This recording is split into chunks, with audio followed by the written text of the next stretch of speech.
todos. Vamos começar então essa nossa próxima mesa. Nós vamos começar com o Dr. Paulo de Assunção e a seguir passamos por uma apresentação que também temos aqui uma participante por Zoom.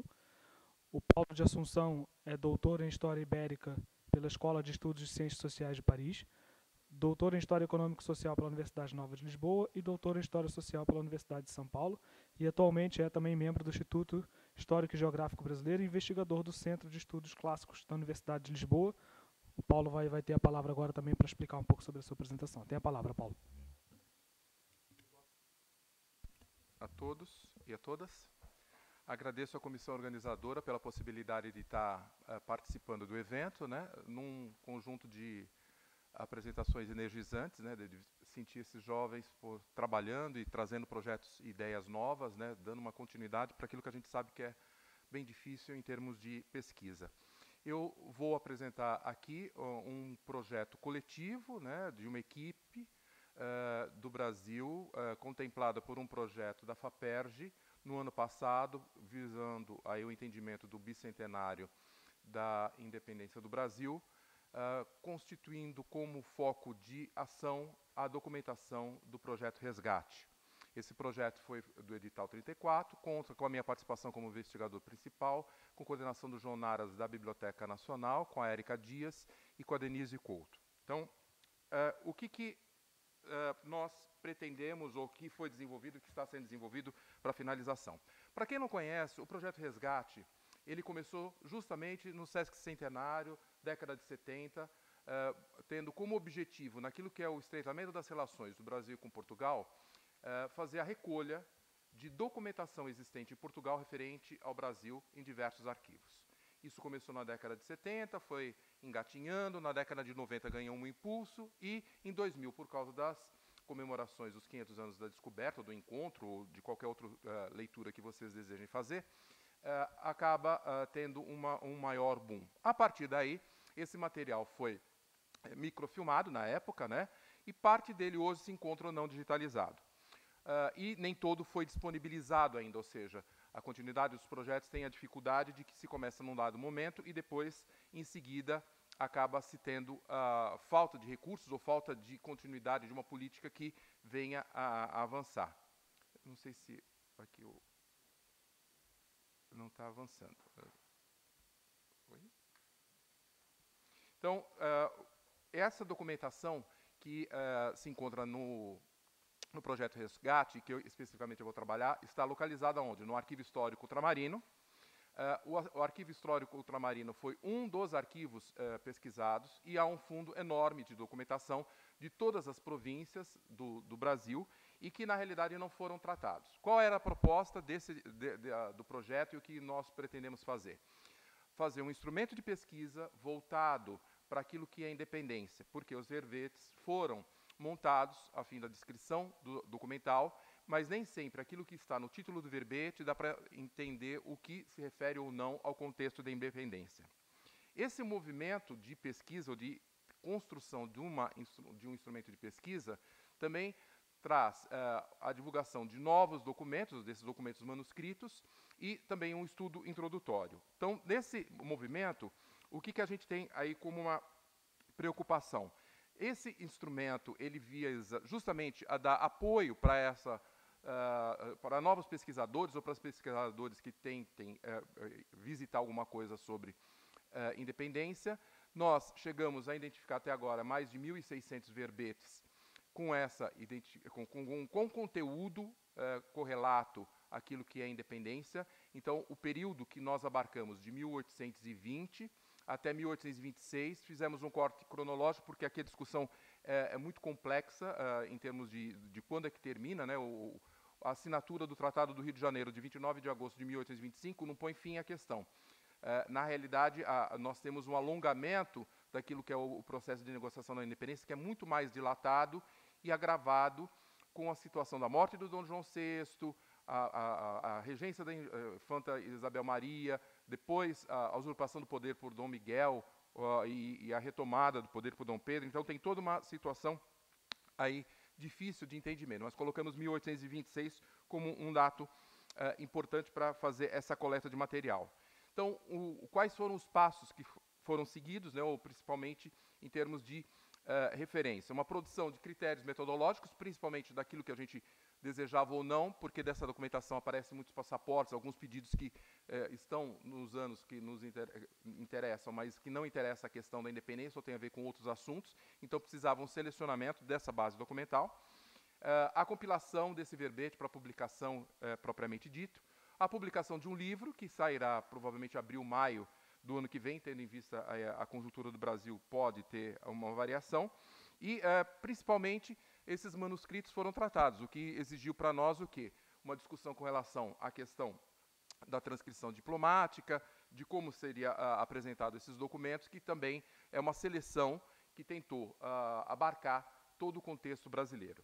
O Arquivo Histórico Ultramarino, boa parte de vocês devem conhecer, está na calçada da Boa Hora, né, praticamente reuniu aqui na parte mais antiga uma foto mais secuada de como que era a estrutura, hoje mais modernizado, mas toda essa documentação, muitas delas ainda não tratadas, e tem, só para deixar aqui registrado, existem vários editais da Unesco em curso, justamente para tratar a finalização dessa documentação que ainda não foi tratada do Arquivo Histórico Ultramarino. Aqui eu trago para vocês entenderem o que normalmente se encontra nesse material, uma capilha, uma capa, onde você tem a data, um breve, o verbete que a gente chama de identificação do conteúdo, ou daquilo que são as referências principais, a cota antiga, mencionando a capitania ou a província, né, porque a partir de 1820, as Cortes Gerais estabelecem as juntas governativas e a partir daí nós temos as províncias do Brasil.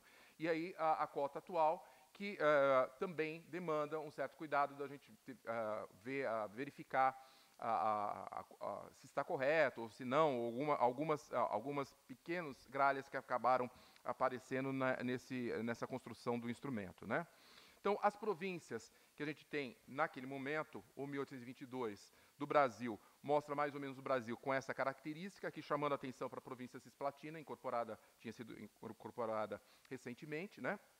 E a partir daí nós temos um conjunto de documentos que praticamente se espraia por essas províncias com maior ou menor incidência, dependendo da província. Obviamente, nós encontramos uma documentação maior da Bahia, Rio de Janeiro, Pernambuco, em menor intensidade em outras províncias, mas sempre um ou outro documento aparece em termos de referência.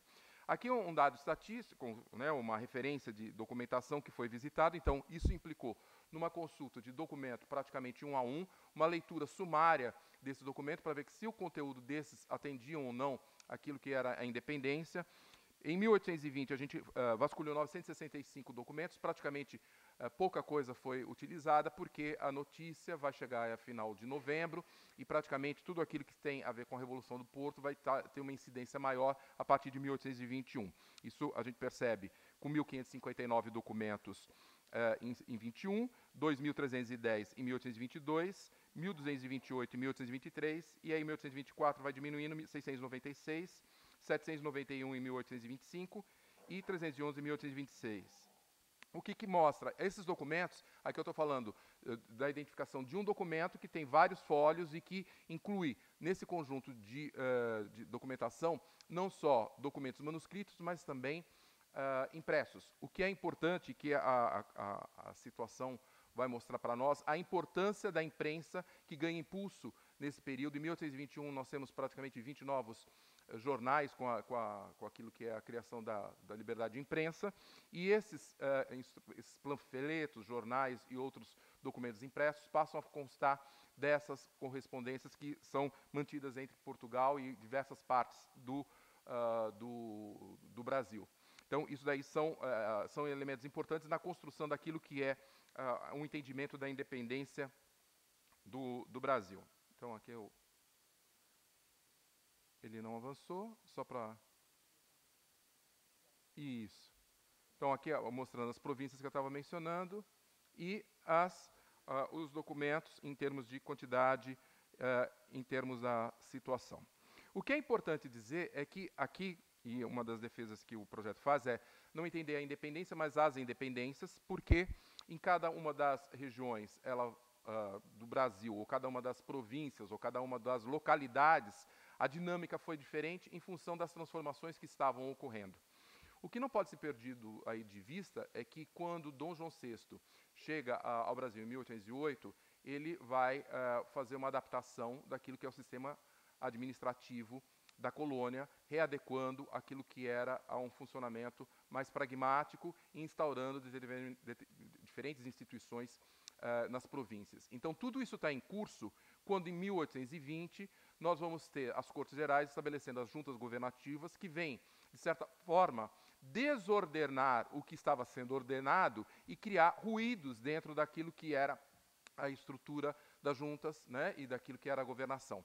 Principalmente porque até então havia os capitães gerais, de uma maneira geral, que governavam tanto o poder administrativo quanto as armas, e ali, com a definição das Cortes Gerais, o que nós teremos? Nós teremos uma junta governativa, que será responsável pela administração propriamente dita, e a partir das Cortes Gerais se cria a figura do governador de armas, que seria o responsável por conduzir aquilo que é a paz política ou a condição do policiamento, submetido a Lisboa. Então, essa estrutura nova vai gerar confrontos com a administração antiga e também da própria junta governativa, que não entende muito bem aquilo que é a figura do governador de armas, né? As Cortes Gerais, na realidade, começou a realizar algumas transformações sem ter uma consciência clara da dinâmica que estava instalada na colônia. De maneira geral, só para fixar, quais são os principais núcleos que a gente encontra nessa massa documental enorme aí? O retorno de Dom João VI, várias províncias vão se manifestar a favor ou dando felicitações pelo retorno dele para Lisboa e a situação da boa chegada. Então, a gente vê que há uma adesão à questão das cortes e depois do entendimento que o rei conduziria um processo de uma nova Constituição que seria benéfica para todo o território brasileiro. Portanto, ainda não está claro o que é uma ideia de independência. E aí, uma das perguntas que se pode fazer, qual é a ideia de independência que se tem em diferentes partes do Brasil, porque ela foi sendo tecida em cada localidade de maneira diferente e conforme aquilo que a gente pode dizer uma elite ou um grupo de pessoas vai debatendo essa situação. O outro núcleo interessante é a instalação das juntas governativas, né? As brigas internas, as eleições, as dificuldades que se tem para votação, a utilização de conchavos para a votação dessas juntas governativas, os embates dos antigos capitães com esses novos membros das juntas governativas. Então, toda essa alteração da administração pública, ela é interessante de se perceber e notar como que ela vai interferindo num grau de insatisfação que vai levar aquilo que a gente diria uma ruptura. O que é importante também entender é que essa comunicação, ela se perde um pouco em termos de entendimento, porque normalmente se tende a ler a independência do Brasil a partir do eixo Rio-São Paulo, só que a dinâmica de Maranhão, Pernambuco, em termos de correspondência, em termos de circulação de informação, é totalmente diferente. E muitas vezes dissonante daquilo que já chegou no Rio ou ainda não chegou no Rio de Janeiro. Então, isso é importante para se ter um entendimento, né, desse momento e até das dificuldades que se tinha de comunicação e deslocamento. A eleição dos deputados, então aqui já foi dito em outras mesas a questão dos deputados que foram eleitos, nem todos chegaram na mesma época, desde 1821 vão chegando alguns e depois os últimos em 1822, janeiro e fevereiro. Informações sobre as deliberações das cortes. Então, é muito importante entender a pressão feita pelas Cortes Gerais e a reação de Dom Pedro. Então, essa construção como príncipe regente, como ele já vai alinhavando desde a saída do pai até antes, a construção dessa independência, ou seja, não é um ato de 7 de setembro. Na realidade, 7 de setembro é uma construção histórica já bem representada. Características desse ambiente político, né? Vários movimentos de insatisfação, cada grupo com seus interesses, cada um com uma dinâmica importante interna, econômica ou não, ou daquilo que eram desagravos que a gente vai ter em termos do Rio de Janeiro, que a questão foi a nomeação de uma junta governativa para o Rio de Janeiro, do Avilés, que vai praticamente esvaziar o poder do Dom Pedro, e esses embates acabam mostrando algumas dissensões mais graves, e as informações que circulam no periódico. Então, aqui só para trazer algumas referências para vocês, né? Nós notamos no Recife, por exemplo, uma proclamação do governador da província, em que há uma agitação maior, aqui já foi dito também da Revolução de 1817, uma conscientização maior, e aí como é que vai se posicionando cada província em termos de discutir aquilo que seria a emancipação, as ideias que deveriam ser defendidas, a ideia de república ou não, né, porque essa ideia também não está clara, aparece nos discursos, aqueles que são os mais radicais, os menos radicais, né, ou quais seriam os princípios liberais que vão governar. Dom Pedro está no meio de uma situação aturdido por tudo isso, né, ele tem que ouvir várias coisas, ele não absorve isso com uma facilidade e com uma clareza que a gente possa ter aí. E isso vai sendo mostrado em algumas situações dele hesitar e ele ser muito mais coagido a agir do que ser um agente propriamente dito, né? Ele vai sendo conduzido por um processo de forças que está ali presente. Na Bahia, a gente tem algumas situações mais graves por causa da intervenção do Madeira de Melo, uma determinação de Portugal, e que aí vai criar os interesses daquilo que eram os produtores agrícolas, né, que se mostram de uma maneira com interesses no recôncavo, e aqueles que são os comerciantes da praia, em que você terá embates mais graves e que aí essas disputas regionais vão levar a que o entendimento da independência na Bahia se avance, né, e acabe ocorrendo só em 2 de julho de 1823. Então, todo esse material mostra uma circulação de informação que ainda é pouco explorada, que é um material ainda que precisa ser revisitado, fora outros, né, que aqui eu lembro do Arquivo da Torre do Tombo, principalmente para questões internacionais, as legações que se tem nesse período, e aquilo que é discutido no tratado, naquilo que é no âmbito do Ministério dos Negócios Estrangeiros, é importante para dar essa compreensão da complexidade da independência, que não foi e não pode ser entendida no limite das relações Portugal e Brasil, porque interfere a Inglaterra, porque interfere a Áustria, e toda essa tramitação de diplomacia política ela é interessante em função de um entendimento desde o Congresso de Viena, e que passa na documentação, tanto posta no Arquivo Histórico Ultramarino, como em outras documentações que tem aí, né? A situação em cada região, como eu mostrei, vai ser diferente, portanto, a independência, o Brasil vai passando por movimentos de adesão. As províncias do Sul apoiaram mais Dom Pedro, o Sul, estou falando de São Paulo, Minas Gerais e Rio de Janeiro, e no Nordeste, Bahia, Pernambuco tem adesão primeiro, depois a Bahia vai, e a gente tem o avanço disso até 24 no Pará, onde praticamente a gente tem uma dizimação feita por Cochrane da população local, né? Na realidade, ele não vence, ele praticamente impõe uma ferocidade muito grande naquilo que é a contenção das ideias liberais ou mais radicais propriamente dito.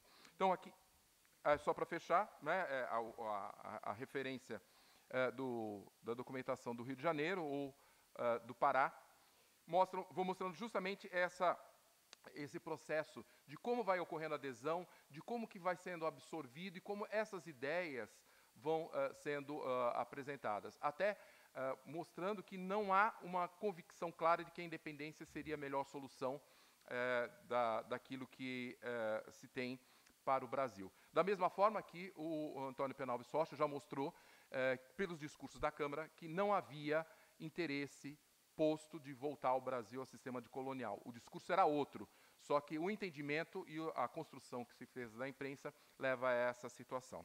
Então, só para fechar, justamente trazer a importância de visitação dos arquivos e justamente de criação de instrumentos ou de fazer mais a divulgação e a publicação de documentos que acabam sendo esquecidos e que praticamente existe uma historiografia que discute mais do mesmo. Então, acho que é preciso abrir novos ares e fazer uma nova leitura ou releituras desse Brasil e desse Portugal num contexto mais alargado, dentro de uma dinâmica não só atlântica, mas também europeia.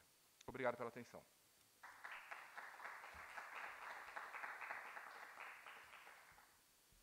Obrigado, Paulo. Já teremos também espaço para perguntas, caso alguém as tenha. Vou passar a palavra agora para a nossa participante que está conosco por Zoom, Wilza Betânia dos Santos. A Wilza é doutora em História pela Faculdade de Letras da Universidade do Porto e investigadora, colaboradora do Centro de Investigação Transdisciplinar, Cultura, Espaço e Memória. A Wilza vai falar sobre os povos originários esquecidos. Wilza, tem a palavra, tá bem?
Muito obrigado, Wilza.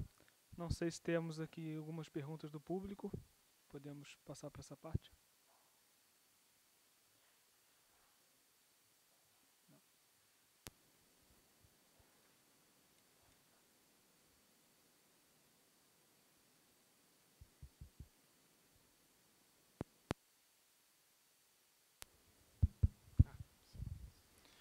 Muito obrigado pelas apresentações. Eu já tinha ouvido falar do projeto Resgate, do trabalho feito em cima do projeto, mas foi interessante conhecer mais em detalhes. Desculpe se a pergunta é um pouco óbvia, mas eu queria saber, dentro desse projeto, e ambições, talvez até futuras, com relação à digitalização da documentação e à exploração digital desses documentos. Existe alguma perspectiva, ambições, enfim?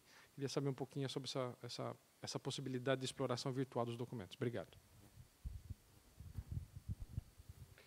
Bem, assim, sendo objetivo, com relação a esta documentação que eu apresentei aqui, ela hoje está na base de dados da Biblioteca Nacional. Acessando a Fundação Biblioteca Nacional, você tem acesso a essa documentação, como a outra parte de documentação de períodos anteriores e posteriores dentro da faixa que foi trabalhada, porque não foi só dessa faixa de período, né? A questão é, o projeto é coletivo, vem se arrastando há alguns anos, eu tentei mostrar isso. Parte está disponível em digitalização, mas tem uma parte muito grande que não está. Isso daqui eu fiz um levantamento mais recente, parte está microfilmado e está disponível na Torre do Tombo. Existe um grande núcleo de aproximadamente 40 microfilmes, correspondente a interesse do Brasil, que não está digitalizado. O problema é falta de recursos para poder avançar. Então, essa documentação se encontra microfilmada, não está disponibilizada lá e, portanto, sem a possibilidade de avançar nas consultas. Então, daí a importância de ter bases e ter maior financiamento, que é a grande dificuldade. Só que tem um outro porém. A pesquisa feita agora, ou que a gente vai evoluindo, num dado momento, se levantaram esses 40, foi mais, né? Só que agora eu estou identificando mais 60 que são interessantes e que não estão microfilmados e que precisariam estar microfilmados e digitalizados, ou tanto faz. E que também são de interesse do Brasil, porque não aparece assim, ó, Brasil, e aí você coleta. Você tem que entrar no fundo, no Ministério do Reino, entender aquilo que está sendo discutido na alegação, entender aquilo que está, por exemplo, num Miguel Forjás, que é um dos secretários que vai estar negociando, e aí você vai encontrar uma documentação enorme sobre o Brasil. Então, precisa ter uma continuidade também da captura e da identificação de outros documentos que não foram abarcados nesse processo, nessas fases anteriores a que eu já mencionei. Obrigado a todos. Então, vamos fazer aqui uns 5 minutos de pausa para depois irmos para o próximo painel, tá bem? Obrigado, Paulo. Obrigado, Wilza.